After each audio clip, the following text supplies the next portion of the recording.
when people heard it, they didn't. I'm sure they didn't know where we was from. They never hung with us before, but they could listen and say, "Yo, them motherfuckers been through that shit." You know what I mean? Or they around. You know what I mean? It couldn't have been like some record company people grab two guys together and say, "Hey, let's make a street album." Like, nah, it wasn't that. It was real experiences. And when you put that kind of formula together, it creates a body of work that's gonna last forever, like a Mozart piece. I think hip hop will always be a voice for the people.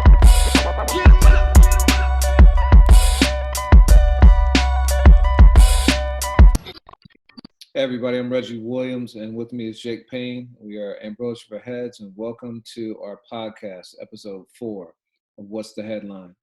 Today we've got a very special guest joining us. We've got Havoc from Mobb Deep here to join us and talk to us about the 25th anniversary of their landmark album, The Infamous. Jake, what do you think about having Havoc on the show? Man, it's a great place for us to have our first guest. Havoc's been an avid supporter of Ambrosia for Heads, and our readers love this album. They love Mobb Deep, everything that Havoc and Prodigy, God Bless the Dead, touch. It's epic. So this is it. Yeah, man, me too. I'm mad excited from the moment that you told me this was going to happen. I've just been ready because it's one of my favorite albums, period, not qualified by hip hop. I would put it up there with The Chronic, Low End Theory, Illmatic in terms of its impact, in terms of its longevity. I think it's an album that endures sonically, and also just the way that it changed the direction of hip hop, man.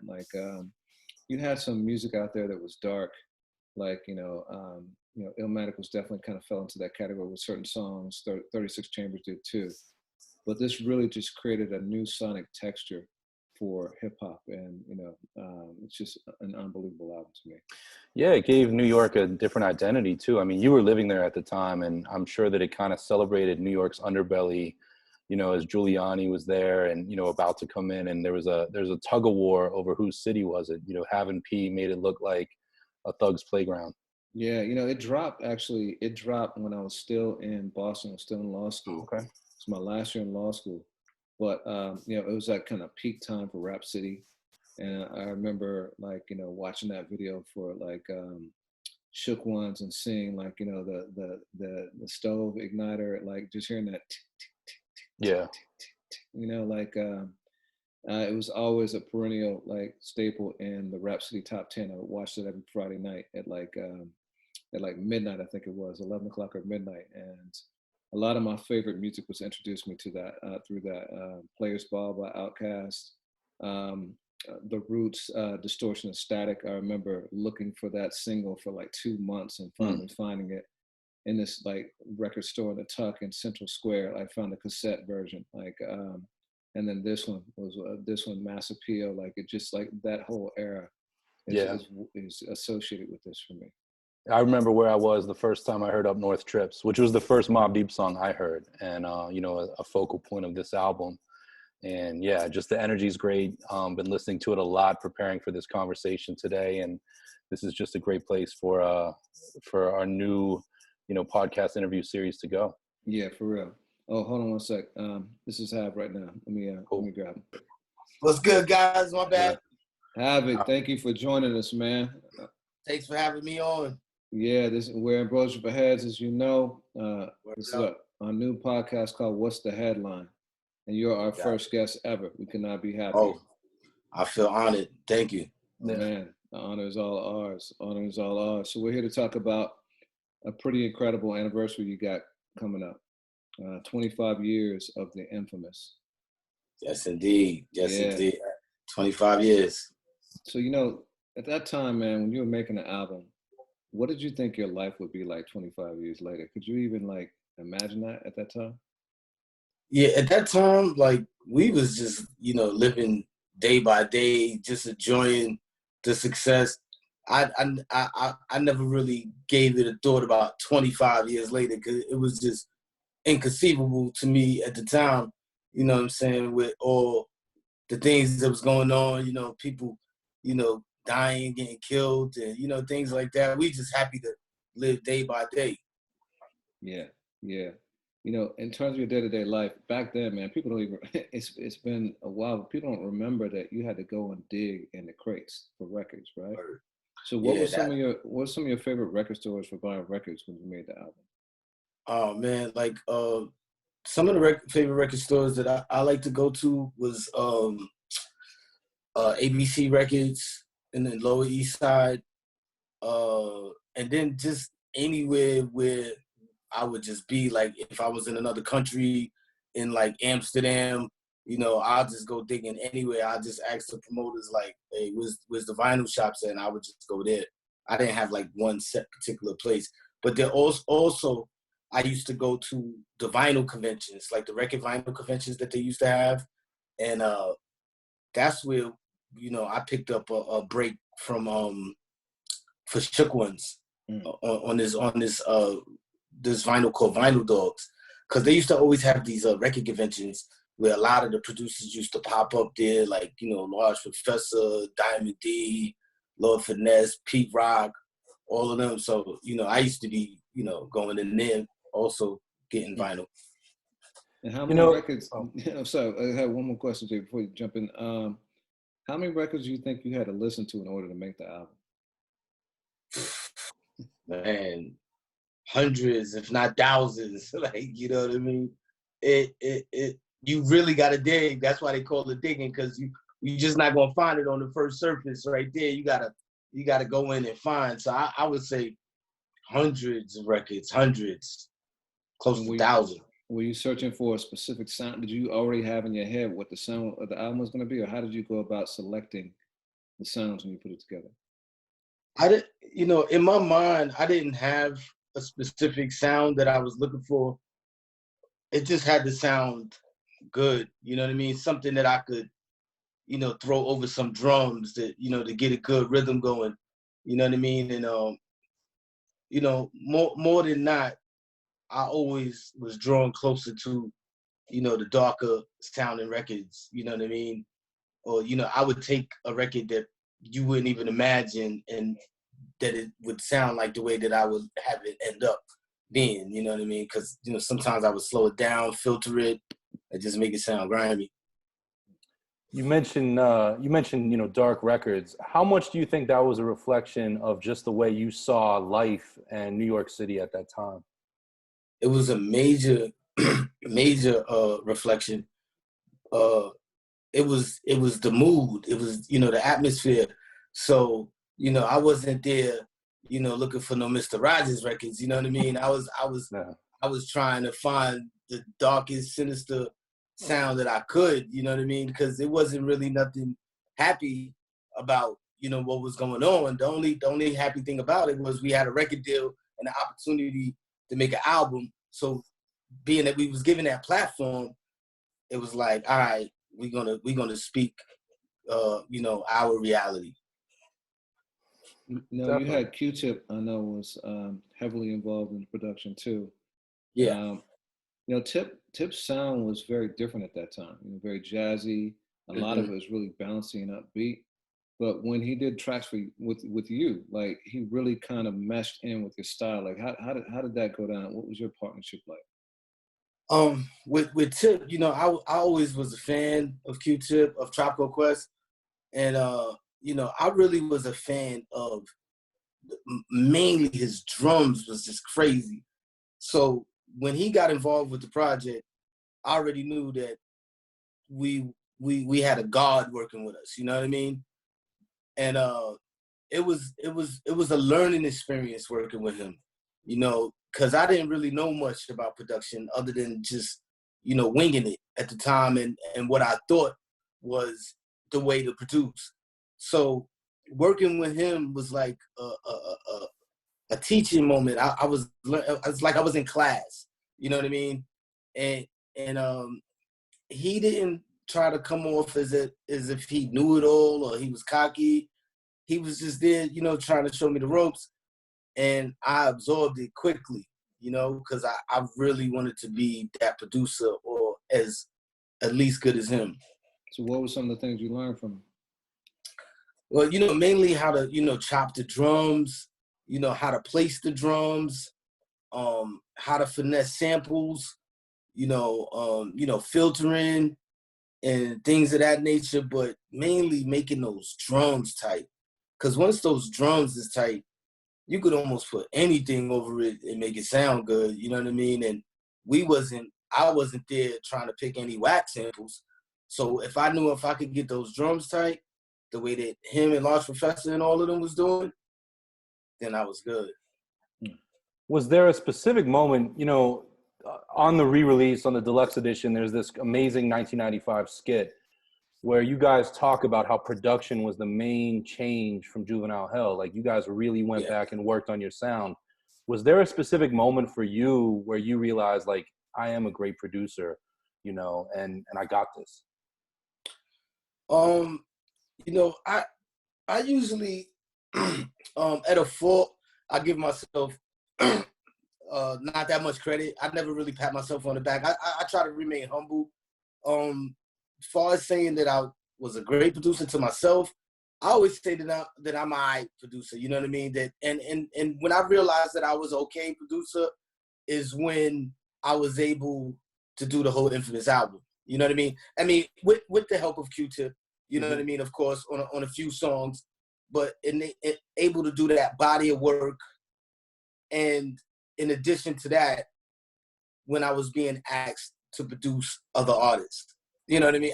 That never even entered my mind, when I was producing the Infamous album. I just was doing it for us.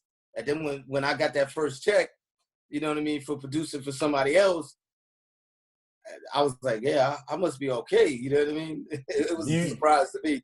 Do you remember what the first, like, was it Big Noid? Was it somebody else, that first call you got after? Was it, It Was Written?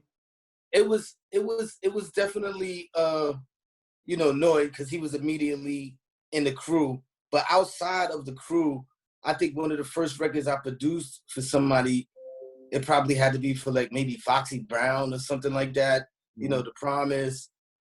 Yeah, so, Chris Lighty was on board. He hooked it up, and I was just happy to be doing it. So, your first album, Juvenile Hell, did not do like what you guys wanted it to do. You guys ended up, getting dropped from the label. Did you feel increased pressure in making, this album? And if so, like, why did you decide to take on that extra pressure of producing it yourself? So, yeah, the Juvenile Hell album, it didn't do so good. And, we was more hurt than anything. The pressure definitely was on, and it wasn't outside pressure. It was pressure that we put on ourselves. Because we knew that this second shot that we got, if we didn't do what we needed to do, then we wouldn't have no third chance. You understand? We was lucky enough that somebody noticed the diamonds in the rough on the Juvenile Hell album and even gave us a shot. And that guy was Steve Rifkin. He took a risk, made a bet, and the bet paid off. What do you think he heard? I mean, do you think that without him having had Woo, which was starting to move in that direction of the darker textures and everything, do you think that he still would have been able to grasp what you guys wanted to do, or how influential do you think that was? I think he would have still been able to do it. I don't know how good. Who knows? But what I can say is that he had a vision. And that vision was to find passionate artists and let them do what they wanted to do and not control them. That was his vision. And he would take it from there and put in his heart and soul behind the project. And that's what he did. Steve Rifkin recently did an interview on Drink Champs, and he was talking about Scott Free and Matt Life coming to him really excited about what you guys were doing. They got executive producer credits on the album. Apart from the business side of being maybe the plug between y'all and Loud Records, what was their creative input like from those two guys? Man, I mean, to be honest with you, the album probably wouldn't have sounded like it sounded if it hadn't been for them too. Because they really put in a lot of input. You have to remember, I'm a brand new producer, you know what I mean? I really don't know too much of what I'm doing, but I know what I want to do. So they would come in and give me little tips. You know what I mean? They weren't producers either, but they were the ears, you know what I mean, of the streets, so to speak, or ears of other producers. They know what they wanted to hear. So they would give me little tips here and there. They would challenge us on making better verses, doing different versions of the beats to certain songs. So they really challenged us and shook it up where we came with that final body of work. Because if it hadn't been for them, we probably would have had a different version of that album. So you mentioned the influence they had. Besides Q-Tip, who were some of the other producers who were influencing you at that time? Oh man, Pete Rock, Large Professor, Primo, Marley Marl. Yeah, it was a few of them, but those were like the main ones. Yeah. Do you feel that because you're so respected as a producer that sometimes you don't get enough credit as an MC? You know, I was listening today to your verse on Up North Trip, which is just amazing, you know, and, you know, you've been doing it so long. Do you feel like one sometimes eclipses the other? Absolutely. And, you know, but it's something that, you know, I keep to myself. I don't cry over it. I don't whine over it, because at least I'm being liked for something. And if anybody, you know, recognizes like, hey, Havoc, you know, you're a dope MC too. Are you still there? Yeah, we lost your video though. Yeah, let me. Okay, there we go. We got you back. Yeah. Yeah, you know, absolutely. But you know, I take it with a grain of salt, because you know I be writing my heart out. You know what I mean? When I'm writing, and when you have you know, another dope MC next to you, one which I consider the best, talking about Prodigy, you got to be on your A game, you know what I mean? But somewhere along the line, me producing and rapping at the same time, I think people didn't want to give me both of the credits, so they just turned me into a producer. So and I never complained. I just was like, all right, yeah, I'm the producer, you know what I mean? But real heads will know that, like, yo, he spit and he make beats, you know what I mean? And I think that's one of the things I have to pat myself on the back for, because it's hard when you have to make the beat and then you gotta, you know, write as well, you know, to do, because this is I'm not gonna say it's easy being an MC, but when you don't have to worry about making the beat, you could be that much more creative with the lyrics, and vice versa. You know what I mean? Like when you just a producer and don't got to worry about spitting, you can make the illest beat in the world. So I feel like I kind of toed the line in between the two. I never ever thought that I was the best producer in the world, because to me I wasn't, but I was able to hang in there with the best of them. You know, so you know, what was your creative process? What came first, the music, or the rhymes, the beat or the rhyme? The beat. Yeah. The beat definitely came first, because the beat was my guide. So I would make the beat and the beat would tell me which direction to go. Like, and every once in a blue moon, I could come up with a line in my head and be like, okay, cool. But I won't be able to finish it unless if I have that guide of a beat. So then what beat was it that set that tone for what the album was going to be? Early on, you know, Shook Ones was like one of the first beats I made for that album. So even though, like, I wouldn't say that, you know, the rest of the songs on the album sounded like Shook Ones, maybe in a vibey kind of way, you know, kind of ominous, dark or whatever. But that kind of set the tone, and it gave me the confidence that I needed to, you know, proceed to make the other bodies of work. Absolutely. I always thought it was so ill, like how Survival, you know, the Fittest and Shook Ones, like that's the ultimate 1-2 punch on an album. Like you can't kind of play one record without playing the other outside of the album. So it makes sense that all the other things fell into place after Shook Ones too. Yeah, it did, because, you know, you make a Shook Ones and you like, oh, that's dope. Okay, let's make another one. Then I make Survival of the Fittest. You know what I mean? And it's like, yeah, it's the 1-2. I mean, you know, I think, you know, the stars was lined up, and Shook Ones brought a confidence level that had me and Prodigy creating like crazy. You know, so you talk about Shook Ones. You use some really incredibly inventive sampling techniques. You know, you mentioned the filters. You were slowing down things, changing the pitch. With the Shook Ones, and you're recording the igniter on your stove. Like, where did you draw the inspiration to sample those kind of things? I always look to my environment for inspiration. You know what I mean? You know, you hear the clicking, sound like the hi-hat. You know what I mean? Yeah. It's just in the stove. You know, you hear, you know, you hear a lot of different things, you know, in your element, wherever you at. It don't just have to be the hood.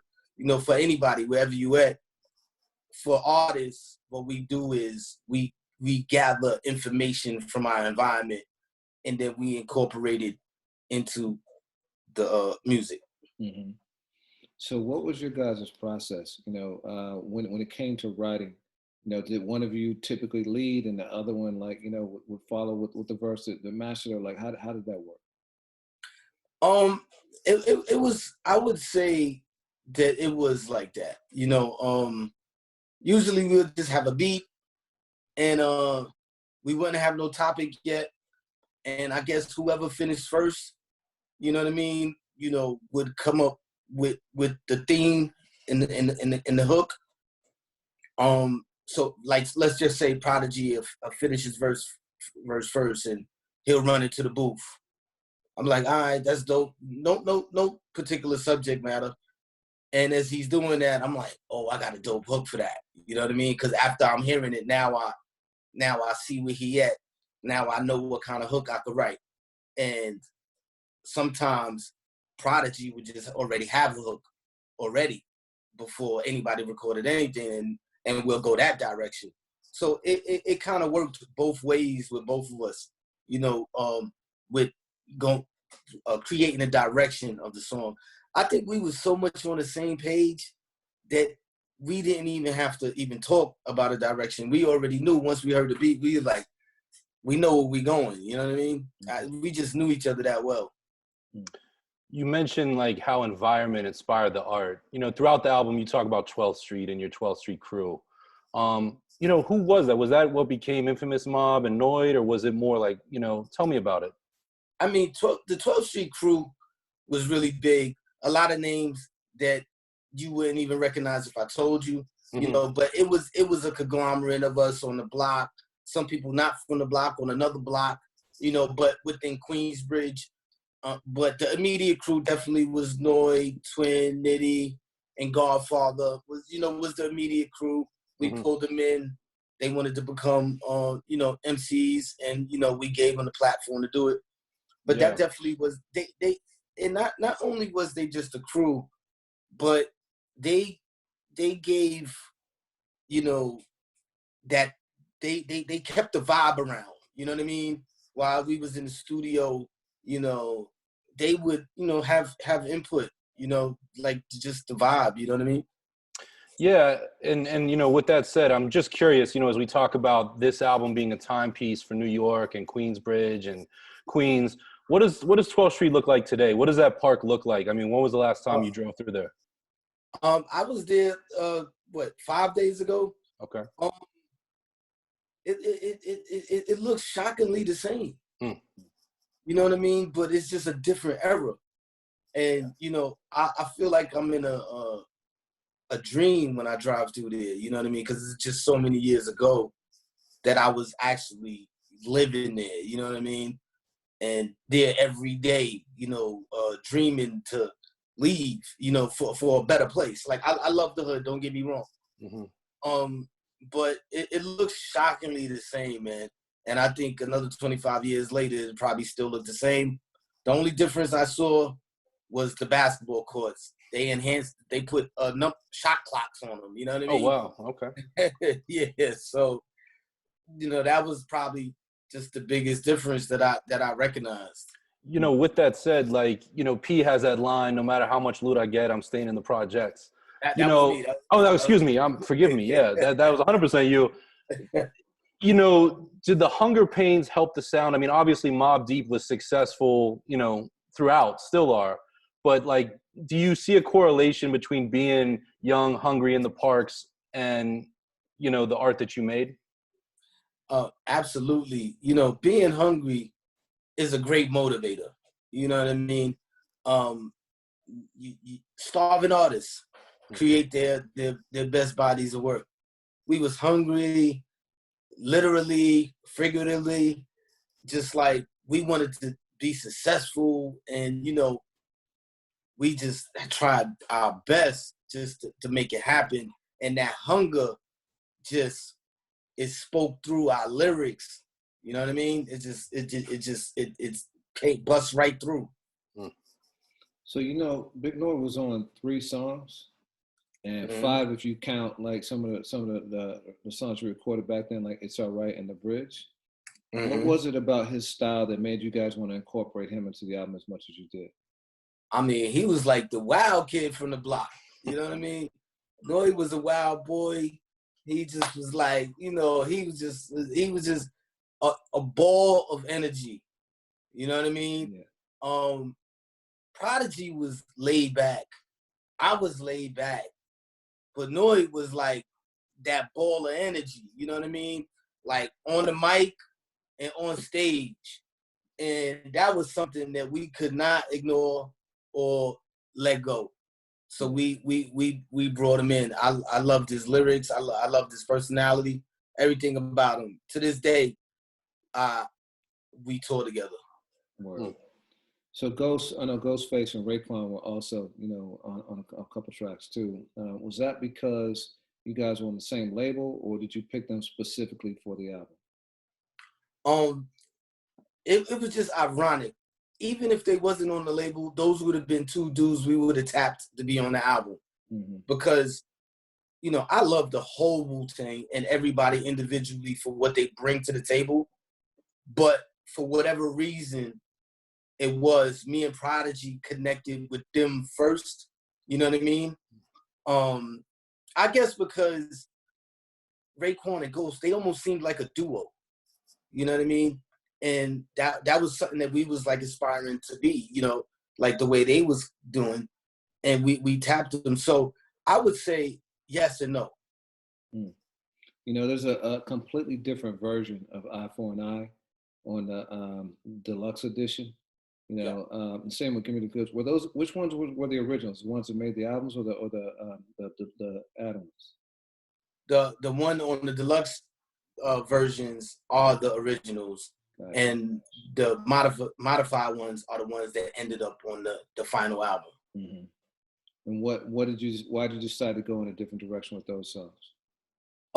You know what? To be honest with you, that was more of a A&R decision, and Prodigy probably had a little bit of input on that. I was just like, yo, look, let me make the beats.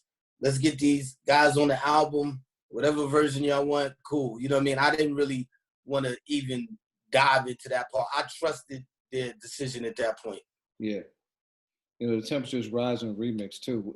That one is interesting because it keeps the essence of it, but the pitch is like completely different. Like, right. What was the process behind that? I was like, Q-Tip had gave me the sample for the original one, right? And the song was so well received that we was like, yo, let's remix it. You know what I mean? I'm like, all right, cool. I didn't know nothing about notes and pitches and all of that. I just went and grabbed some sample, put it behind it. It sounded good. I was like, all right, let's go. It's remix. You know what I mean? I wasn't classically trained in music. It was just whatever sounded okay to the ear at the time. Yeah, I mean, you talk about Eye for an Eye, and it's amazing. There's footage. We shared it recently on our Instagram page of all you guys with Nas, with Ray on Yo MTV Yeah. Raps. And, back then it didn't seem like a lot of artists were doing that. Like they might make a collabo, but to go to TV with it, did you get the sense that everybody wanted Mobb Deep to win? Because, I mean, Nas was coming off of Illmatic, Wu was coming off of all what they had done. But that moment in time is just so tremendous and authentic and genuine. Everybody wanted everybody to win. You know what I mean? But you had to want to win for yourself to win. They wasn't going to co-sign no BS. You know what I mean? And along the way, they was helping us, giving us that push visibly as well as lyrically. Like, going on a Yo MTV Raps and just all being there. Now looking back on the moment, it's like what a rare moment. You know what I mean? To just have us all four there, just like we hang out every day. You know what I mean? Mm-hmm. Yeah, and obviously, we haven't directly acknowledged it, but obviously, we're without Prodigy now. So, rest in peace. Yes. How has that been for you? This must be a bittersweet time because one, it's a milestone, but you lost your partner. Every day leading up to the 25th anniversary, even before that, I started thinking about the 25th anniversary, and I was just, thinking to myself how monumental it was, but how bittersweet it is at the same time. I mean, it's not a real celebration to me, you know what I mean, without, my friends being here to chime in, you know what I mean? And I just feel this weird responsibility to hold us both down and represent us both and not, trying to make it all about me and my experiences and try to incorporate how Prodigy felt, how he would feel if he was here. It's just not going to be, none of the anniversaries are going to be the same without him. It's anything that I say right now would be an understatement and a lack of words. To say that, I miss him, he'll be missed, and it's just, it's beyond that. Like, it's like unbelievable, but, we have to deal with reality, and that's a part of life. But it's like, I ask myself, like, damn, like, why? Like, you know what I mean? We all know that we all gotta go, but I just feel like it was too soon. You know what I mean? Not now. Like, we gotta celebrate our quarter real quick. You know what I mean? Yeah. And so I feel, I'm not gonna say, guilty, but I feel bad. You know what I mean? Like, cause I really, really, really want him here. When I think back about when we first started, doing talent shows in the auditorium in high school, and to what we did to now, and through the little bit of problems we may have had, because that's what brothers go through. It's just, it makes me sad. You know what I mean? But I gotta stay strong. You know what I mean? But it's difficult. What are some moments that you can remember back to that time that are special moments that you remember that make you laugh, that are unique to this? Oh man, I remember when, being in school, in high school, and Prodigy wanted to cut out, and he did something where he made it possible to make it have a fire alarm in the school. And I remember him telling me before he was gonna make this happen. And when we finally had the fire alarm and the whole school had to come out to school, I was like, yo, this motherfucker really did it. And you know what I mean? And I saw him and I'm looking at him like, yo, you fucking crazy. Like, you know what I'm saying? And yo, we used to always just be cutting out all of the time, all in the name of trying to make it in music. You know what I mean? Like, we really knew that we was gonna make it in music because we was just like really fuck school. Looking back on it now, you know what I mean? I wish I had stayed in high school, of course. But I think some people they know their path, and they confident in their path. And he was confident. And I just remember that time of him doing that. And that's just one of the moments I'll never forget ever in my life. What gave you that confidence? How did y'all know back then that you were destined to do this? I think it's a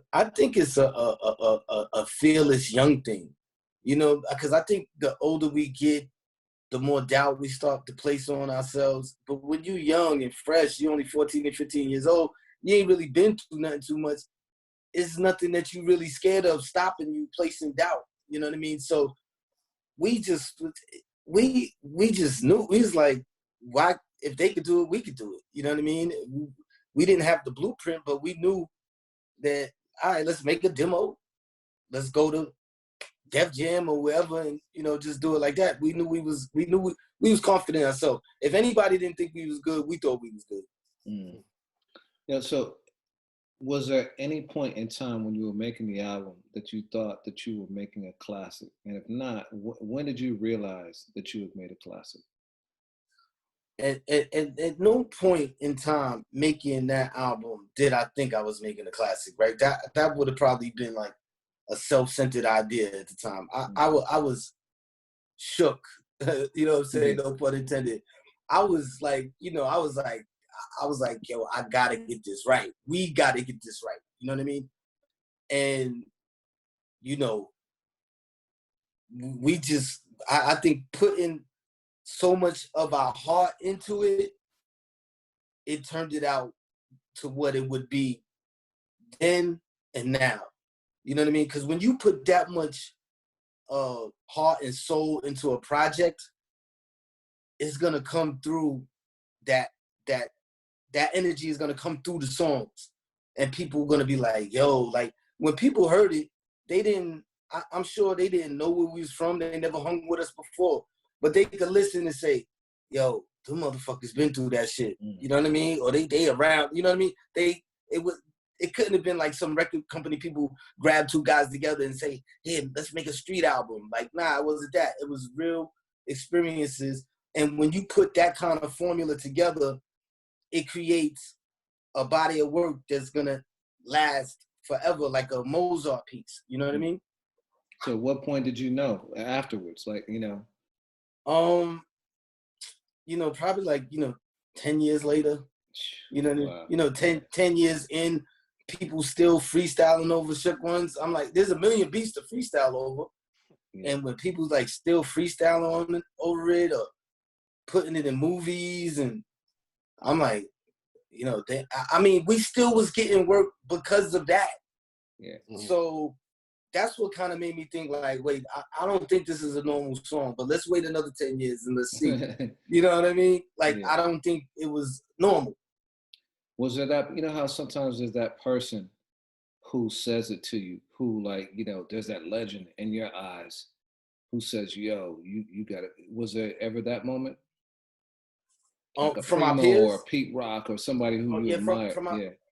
Yeah, every time I would see one of them, like the guys that I looked up to, you know what I mean? A Primo, a Pete Rock, a Large Professor, all the producers that I looked up to, when they would see me, they would be praising me. Mm.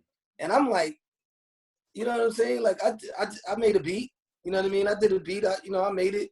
I'm like, but y'all, they like, nah, son, just that's Shook Ones, man. And the more and more that they kept saying it to me and telling me, I just had to appreciate it and just learn how to take the compliment. Mm. Yeah. You're sitting in your. Oh, go ahead. Sorry. So you mentioned people freestyling over the song. I used to work at BET, and one of the biggest moments we ever had with the BET Hip Hop Awards was that cipher when TDE freestyled over Shook Ones. What was your reaction? TDE, Top Dog Entertainment. So Kendrick, and what was your reaction when Kendrick just blacked out over that beat? I mean, you know what I'm saying? I felt good. You know what I mean? Because Kendrick Lamar is such a phenomenal artist, and he showed versatility. You know what I mean? Because he could have rapped to anything. Because he could rap to a trap beat, he could rap to a hip hop beat, but they chose that classic joint because when you rap over one of those, it's just it kind of cements your, you know what I'm saying, standing in the lyrical world. You know what I mean? So I just felt I felt blessed and humbled to see Kendrick Lamar just kill that track. You're sitting in your studio right now as you talk to us. You know, Yeah. what elements of your process or even your equipment are still the same as they were in, you know, 94, early 95, making Infamous? Okay, I would have to say I still use vinyl. Okay. I don't know if y'all can see that. Yeah. I still use vinyl. I still use pads. I still touch the pads. I don't do the whole work in the computer. I still touch the pads, and I still have a keyboard. So those kind of things are the same. Those elements have never changed for me. You know, I know a lot of producers nowadays, they don't touch a pad, they don't touch a keyboard, they don't do nothing. They just all like this in the computer. I gotta feel it. I'm one of those people that I gotta feel it. I'm one of those people that, yeah, Amazon is cool, and I like to order stuff, but I need to go to the store, see the clothes, try it on, and then I'm good. I don't like to just order stuff without really knowing how it's gonna be. You know, we talked about digging earlier. What's your version of digging now? Oh, my version of digging now, there's a few guys that kind of like do the digging for you, and you know, they'll send you like 3 gigs of samples. I got all kinds of people like trying to send me samples, so you know, I don't have to do the which is not a good thing that I don't have to always go out and dig, but sometimes you don't have time. But digging these days is going through some folders, through some Finder folders, and you know, trying to make it happen from there. And then, you know, the treat of it all would to actually be digging in a record store.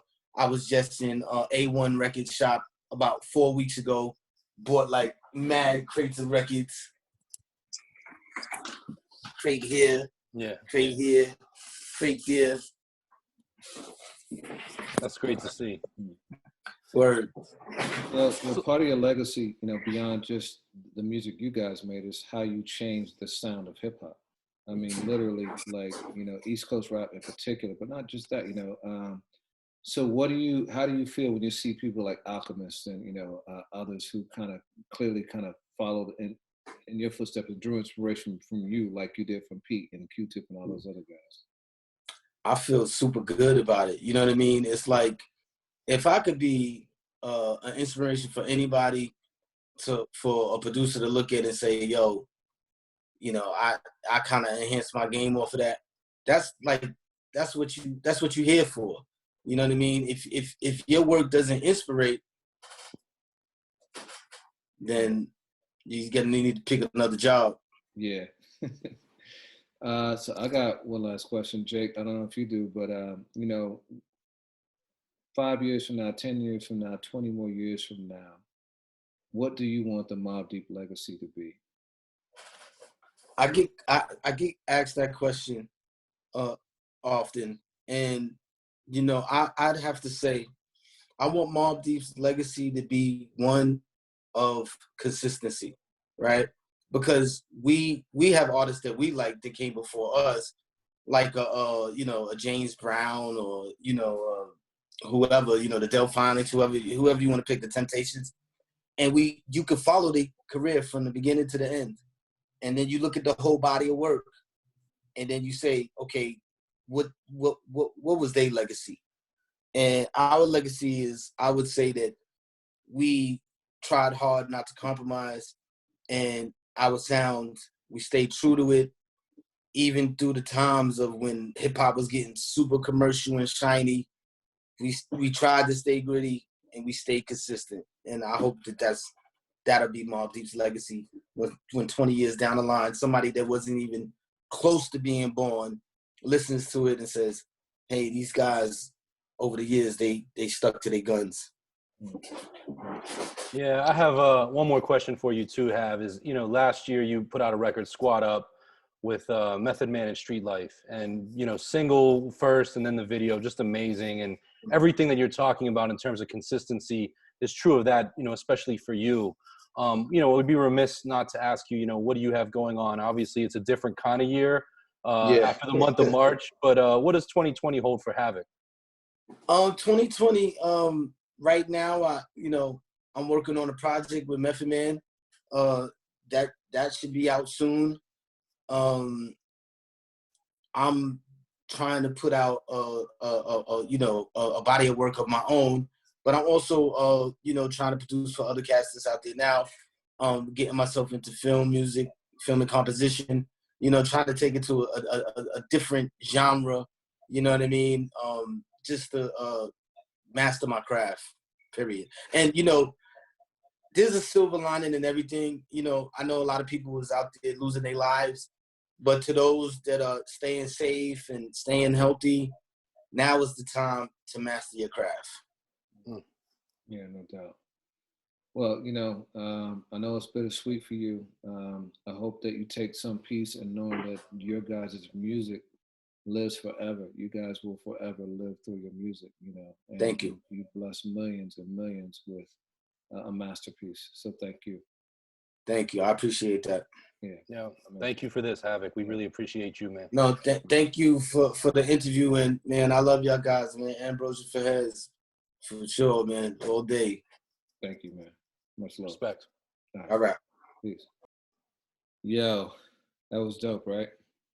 Man, that was great. It's always good to, hear what Hav has to say, but he really opened us and he gave us some gems and also some news in there too on the project with Method Man. I don't think people realize that. I think that's you heard it here first. Yeah, man. It was bittersweet for me too doing the interview because I had met him. Actually, I met Prodigy when Prodigy did the back room when I was at BET. But then I met both of them when we interviewed them at Brooklyn Hip Hop Festival. I think that was that was probably 5 years ago for the 20th anniversary, and it was amazing just seeing those guys, the love that they got. They showed us love, and to not have them both here is definitely a hard thing. But, I'm glad that Havoc seems to be taking it okay.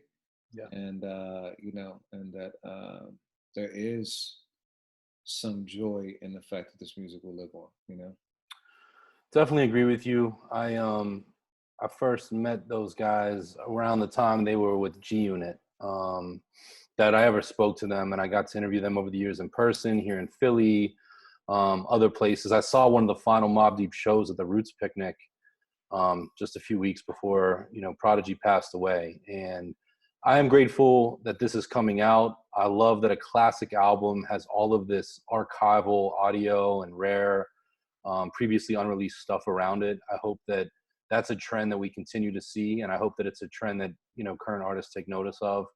But man, classic album, and everything that we're getting to hear around it with this expanded edition is just dope. Just a joy to hip hop heads. Yeah, for those who have not gotten it yet, definitely check out that expanded version. There is an amazing amount of music from that era. A lot of remixes, like I've said, a lot of original takes on tracks that have become classics. And for me, it was just like the Temperatures Rising remix, just just killed me. I love that. So yeah, there's something on there for hardcore hip hop fans for sure. So I gotta ask, you got a favorite song on Infamous? Yeah, man. It's funny. You actually you referenced it. Up North Trips, I think, is my favorite song on the album. That and Temperatures Rising, probably the two. But Shook Ones, Survival of the Fit. I mean, really, to me, the whole album is unskippable. Yeah. But Up North Trips is probably that one I go back to the most. How about you? Man, I mean, the four that you just mentioned, those are it. It's always those. Party Over, that's probably the fifth. But today, just preparing for this interview, Up North Trips, the minute that bass line starts, it's cinematic. Yeah. And it's just, especially speaking to Hav, I mean, he smashed that, on as a double threat. So yeah, that's my answer today. And just a true classic album and a gold standard in hip hop. Yeah, and music. It bugs me out just to hear him talk about how inexperienced he was as a producer at the time, right? Because I mean, those beats are classic, and they really did define an entire era. So pretty amazing. You know, I wonder to some degree what role it played in his inventiveness that he didn't feel constrained by, you know, having to stay to technical standards and stuff like that. He just did what he felt, you know. Definitely. And, you know, one of the things, Havoc is so loyal. You know, all those guys that worked on the album, you know, are still around. They're still, you know, rapping with and rhyming over Havoc beats. You look at, you know, Twins and the infamous Mob, and I know Cormega wasn't on the album, but, you know, they're all still like, the infamous MOBB family is still intact. And I love to see that. You talk about Gangstar Foundation and, you know, all the people that Pete Rock was messing with I and, you know, Grap Lova. I love the fact that 25, 30 years later, these hip hop crews are still running together. It's much bigger than music. Word. Yo, this is great, man. We got to open it up more. Let's get more guests. I want to invite some of our AFH family into the fold. Got some surprises coming up in that regard. Definitely more artists, producers, personalities, you know. But this is good, man. Absolutely. Well, before I let you go, man, I want to create a theme here. What's your song of the week? Wow, man. Song of the week, I'm gonna have to go with the Survival of the Fittest remix on this expanded project, man. That has just been, I've been banging that like over and over and over again. How about you? Yeah, you know, I've been playing this album so much. That might be next week. Just in quarantine and some of the news, I've been revisiting a lot of Nate Dogg for some reason. And Nate Dogg's first album, G-Funk Volume 1 and 2, there's a track on there, These Days, and it was also on Gang Related. It popped up a few places. I don't think Nate Dogg gets enough credit as a solo artist, and I know people love the stuff he did with Dre and Mac 10 and, you know, obviously Warren G, but Nate's solo catalog deserves way more recognition, and that song, In These Trying Times, man, it's just been on heavy rotation for me. Word, man. His voice is the perfect. It's so melancholy, you know. It fits the mood, so I can dig it. Yeah. Well, Word, man. All right, dope. Upward and onward. Peace. All right, man. Later.